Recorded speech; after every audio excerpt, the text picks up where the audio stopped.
Hari ini di berbagai macam media sosial manapun ku tengok, baik di TikTok, YouTube, Facebook dan lain sebagainya, ya, banyak kali video yang lewat yang menunjukkan betapa antusiasnya warga Solo menyambut kedatangan Joko Widodo. Luar biasa kan?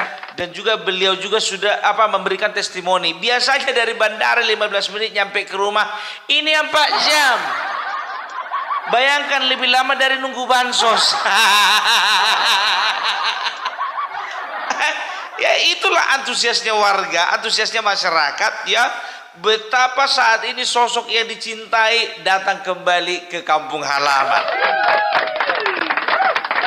Biar tahu kalian, jujur aja aku bilang ya, baru ini ada presiden disambut masyarakatnya, ya, dengan begitu meriahnya, dengan begitu sukacitanya. Bahkan Amin Rais pun kalau sempat dia presiden 3 periode, nggak ada kayak gitu sambutan masyarakat. Kalau misalnya, biarlah dulu berangan-angan, berandai-andai dia, biar senang hatinya. Ya, kita bisa lihat juga bagaimana ya video pisah sambut yang dilakukan oleh presiden yang baru terhadap presiden yang lama. Beliau mengantarkan Presiden Joko Widodo menuju ke Bandara Halim Perdana Kusuma, ya. Kalau bisa dikatakan ya luar biasa lah, sampai ada satu staf dari Bapak Jokowi ketika dia masih menjadi presiden, itu seorang perempuan yang bisa dikatakan dia perempuan tangguh. Karena apa? Semua yang atur jadwal apa segala macam itu adalah beliau, ya. Ibu apa ya, aku lupa namanya, tapi tangis beliau itu pecah ketika dia mengantarkan Bapak Jokowi, ya, ke Halim Perdana Kusuma. Jadi artinya apa? Beliau ini memang bukan hanya dicintai masyarakat, ya, yang kata orang-orang sana pencitraan. Orang dekatnya pun juga sangat mencintai Bapak Joko Widodo.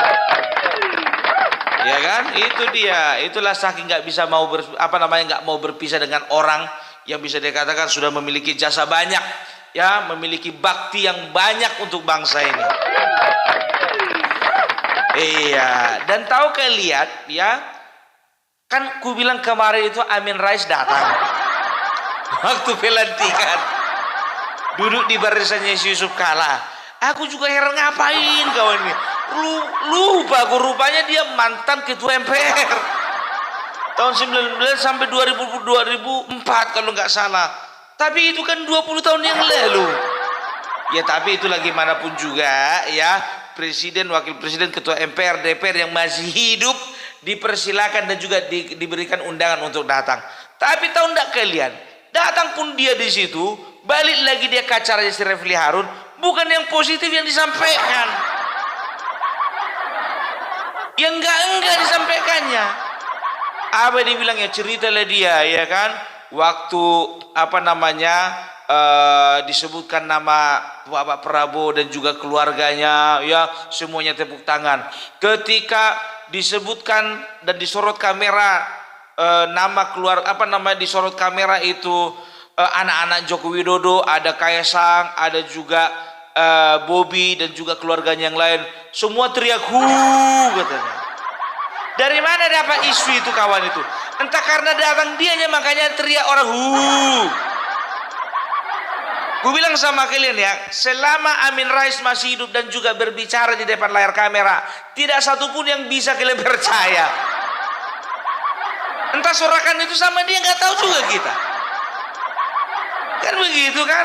Itu dia makanya. Dan juga apa dibilangnya, ya kan?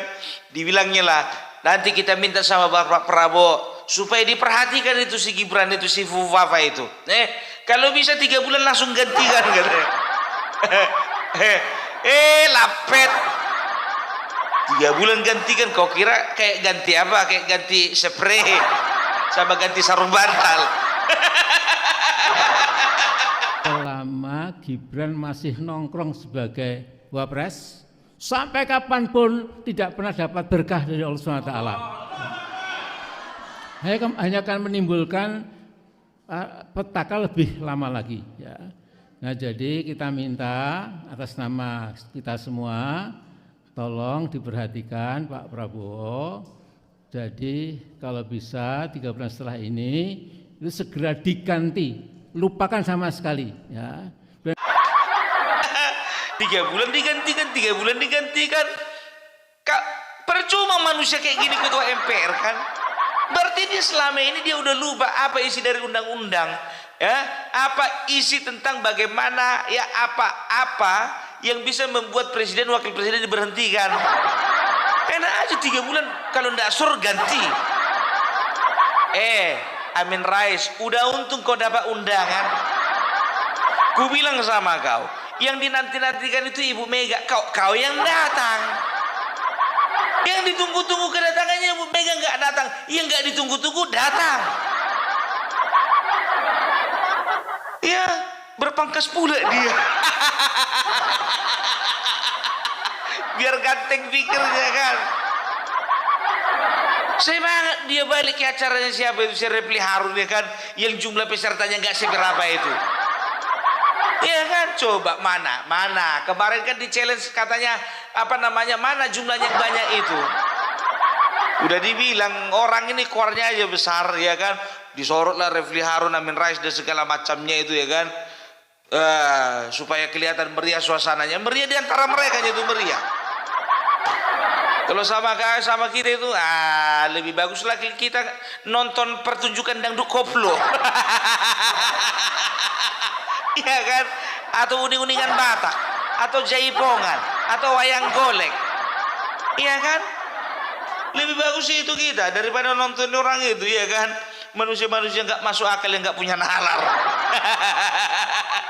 Udah lari nalarnya semua ya kan. Mereka menamakan dirinya mereka itu adalah kekuatan yang lain dari penguasa katanya. Kita perlu ada kekuatan yang lain daripada kekuasaan. Bro, kalau kau Refli, gue bilang sama kau, kalau kau ingin berkuasa, kau ingin punya pengaruh, ya kau memberikan influence, masuk kau ke dalam sistem, mencalonkan diri kau kemarin jadi anggota dewan. Itu, ku bilang sama kalian tes, sedangkan Egy Sujana yang dikatakan katanya komandan orang itu kalau melakukan melakukan demo, nggak terpilih. Mencalonkan diri kemarin dari PKS nggak terpilih. Kita challenge orang itu, jujur aku bilang Roy Suryo, Din Samsudin, Refli Harun, Sunarko, Dr. Tifa, semuanya kita tantang, kita challenge dulu 2029 bisa nggak orang itu meraup suara. Banyak kali gaya, banyak kali cerita, suara 3% aja belagutnya minta ampun. 3% seluruh Indonesia itu. Iya kan? Itu dia. Dan tahu enggak kalian yang sangat disayangkan, sangat disayangkan, terjadi aksi memang betul, tidak ada masalah kalau memang ada aksinya. Cuman di dalam aksi itu mereka itu memberikan selebaran yang tidak pantas gitu ya. Di masa pelantikan itu mereka bikin selebaran boykot pemilu, ya kan? Dan juga bajunya itu baju rakyat baju korban Mulyono. Jadi udah tahu kita yang biasanya pakai baju korban Mulyono itu kan Roy Suryo. Berarti mereka itu juga menyebar orang-orang untuk memberikan selebaran terlarang itu. Boykot hasil pemilu, ya kan, pokoknya kata-kata yang tidak membangun lah gitu, kata-kata provokatif ya. Jadi itu dia, kita udah tahu model-model orang ini, tapi mereka nggak berani melakukan aksi besar-besaran karena apa? Jumlah mereka kalah banyak dengan para peserta yang antusias menyambut pelantikannya Bapak Prabowo. Nggak ada apa-apanya orang ini, makanya aku bilang orang benalunya orang ini. Iya benalu, ya kan? Sedikitnya orang ini, tapi berbahaya. Ya berbahaya sih kalau untuk saat ini tarafnya itu masih gatal-gatal gitulah. Jamur. Panu, ya kan? Membahayakan enggak, cuman agak merusak penampilan. Tahu kalian panu kan?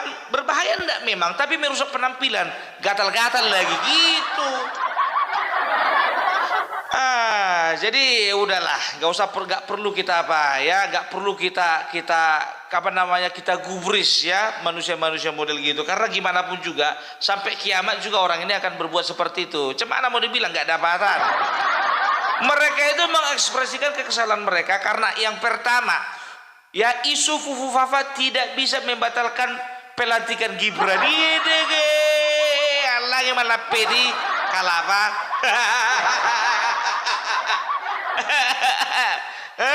Kemarin keluar-keluarnya paling besar, ya kan? Apalagi si Harun. Setelah itu siapa namanya, Roy Suryo. Bisa ini bisa dibuktikan, simulasinya mana? Dari kemarin aku minta sama kau Roy Suryo, simulasinya mana? Tunjukkan secara saintifik, tunjukkan secara komputerisasi semuanya, kemungkinan yang terjadi, kemungkinan yang mengarah bahwa saya Fufu Fafa itu punyanya Gibran. Dari kemarin sampai sekarang congormu itu berbusa, nggak pernah ada kami lihat buktinya. Banyak kali kayak orang ini, iya kan? Masih ngajar kau. Hati-hati kalian. Aku dapat cluenya ini. Dapat cluenya, berarti dapat benang birunya kita. Berarti mana tahu orang-orang yang menempelkan tadi itu selebaran itu mahasiswanya si Roy Suryo. Udah dapat, berarti itu kerjaan kalian ini, ya kan? Berarti mahasiswamu itu. Tanya dulu sama orang itu, uang kuliah orang itu halal atau enggak?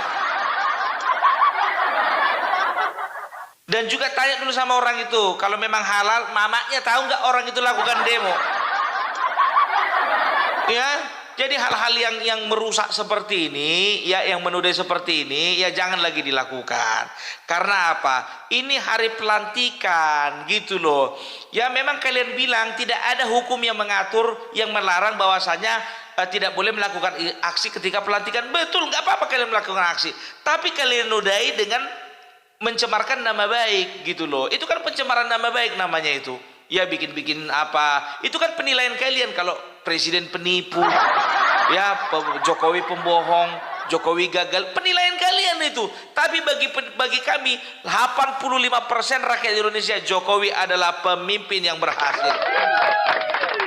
Makanya kalian kalau misalnya sudah selesai wisuda, cari kerja, jangan kelamaan nganggur. Jadi ketika ada orang ngajak demo, jadi tergiur kalian.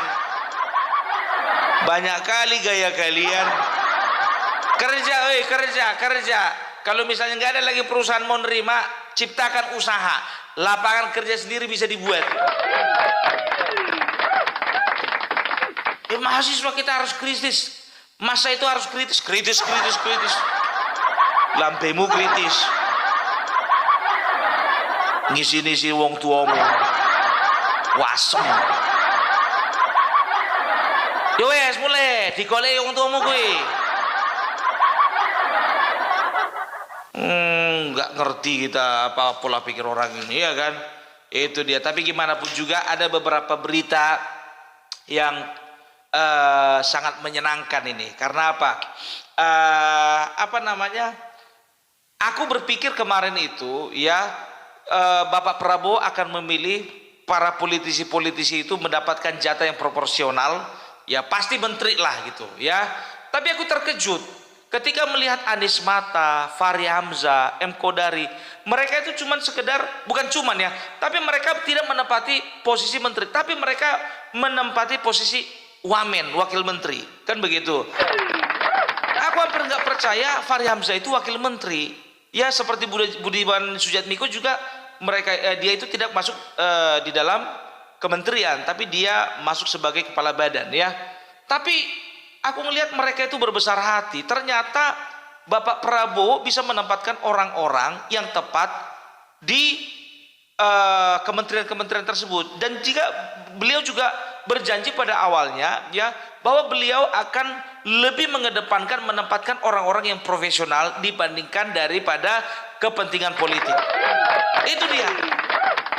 Ya, jadi bisa dikatakan ya hampir 50%, hampir 70% itu teknokrat semua itu.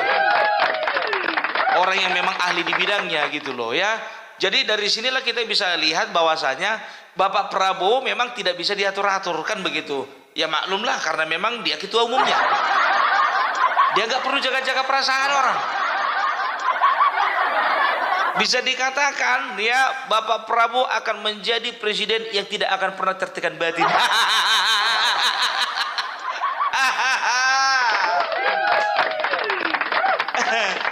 Ya iyalah, nggak akan tertekan batin. Orang dia pemimpinnya, dia leadernya. Dan juga nggak usah takut kalian ya.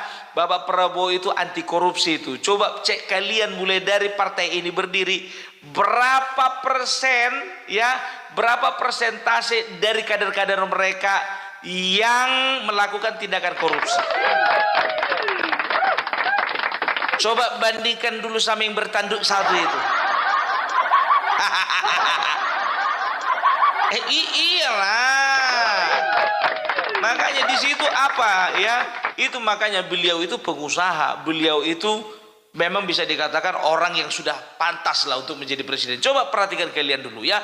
Yang salutnya lagi ya, ketika beliau menyebutkan satu persatu nama pemimpin kepala daerah utusan dari berbagai negara ya, itu kan ada 20 negara tamu dari luar negeri, dan juga ada 15 utusan khusus. Kalau di total ada sekitar 35 ya kepala negara. Semuanya hafal semua, nggak ada satupun nggak ada satupun yang tersilap ya. Jadi bisa dikatakan ini menandakan bahwasanya Bapak Prabowo adalah tipe pemimpin yang memiliki pergaulan yang sangat baik di mata dunia. Jujur aja lah, kalau misalnya kalian nggak terlalu dekat sama si Mukidi, nggak hafal kalian namanya Mukidi itu. Mukidi atau Mudiki ya? Mukidi. Entah siapapun itu. Tapi kalau misalnya udah akrab, udah langsung keluar kepala tuh. Siapa namanya itu? Si Mukidi. Yang sebelah sana Mulyono, sana Sugiono, yang sana Repli Harun, sebelah sana lagi Faisal Asyikab, yang ini yang agak nakal ini Amin Rais, yang itu yang mau nangis itu Anies Baswedan. Terus cepat ya kan, karena apa? Bergaul. Kok aku bisa hafal ya?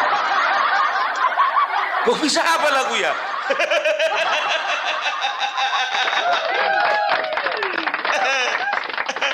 Jadi itu dia ya.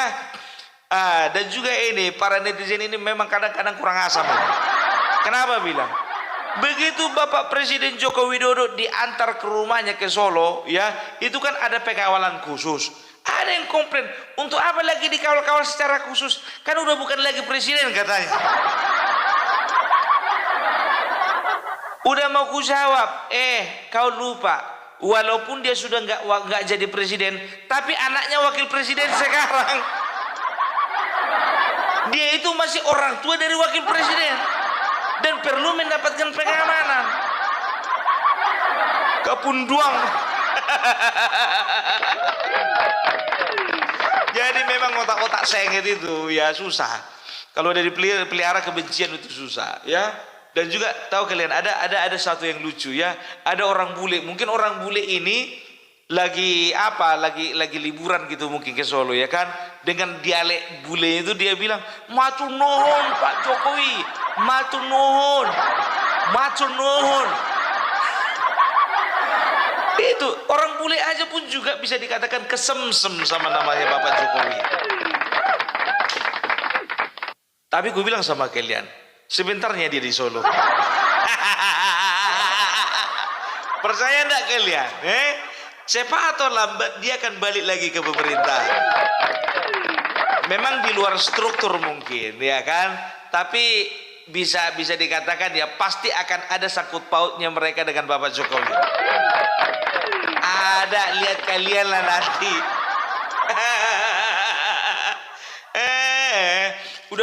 Udah aku bilang sama kalian ya, apa yang disampaikan Opung Parbelak itu adalah kenyataan di lapangan, bukan narasi liar dan juga bukan narasi hasil dari halusinasi. Enggak kayak sebelah sana dan sebelah sini. Kan begitu, mereka hanya menyampaikan mimpi-mimpi mereka yang tidak akan pernah jadi kenyataan. Yang dibilang Puan Maharani akan jadi wakil presiden menggantikan Gibran, yang dibilang lagi jadi Anies Baswedan akan menggantikan Gibran. Udah ku bilang Gibran akan tetap dilantik, terbukti dilantik. Gugatan PT UN tidak akan pernah dikabulkan, terbukti digeser.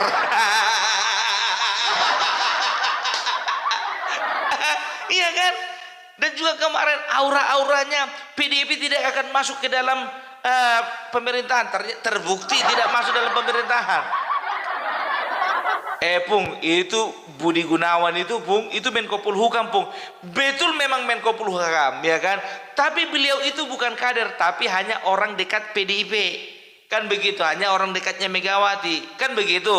Sengaja dikasih itu Menko Polhukam supaya apa? Supaya apanya? Supaya itu apa, kita bilanglah dulu kakak angkatnya.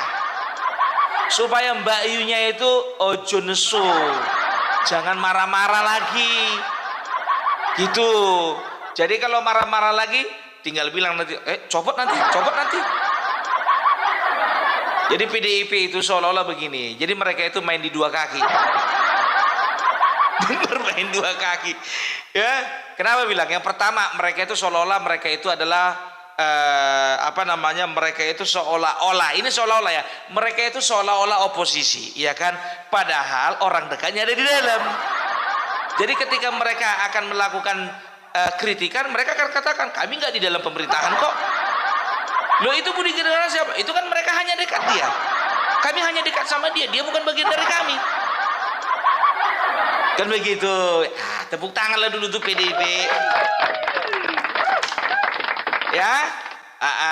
Jadi sehat-sehat untuk Bapak Jokowi dan juga Ibu Iriana. Semoga Ibu Bapak Jokowi dan Ibu Iriana boleh menikmati masa-masa istirahatnya. Kalau bisa 3 bulan aja, Pak. Ya, 3 bulan aja, nggak usah lama-lama. Balik lagi ke istana, Pak. Bukan jadi presiden yang terjadi. Udahlah, ngerti aja lah kalian. Nanti kalau ku bilang nggak percaya kalian bilang penjilat, rupanya betul yang ku bilang semua kan. Apapun yang dibilang Opung Parbelag itu nggak sembarangan. Awalnya kalian bilang penjilat, ya kan? Rupanya betul ya kalian lah, menjilat kalian lah. Kesedihan kalian sendiri. Oke? Itulah dulu dari Opung Parbelag ya. Salam Parbelag, salam NKRI, harga mati.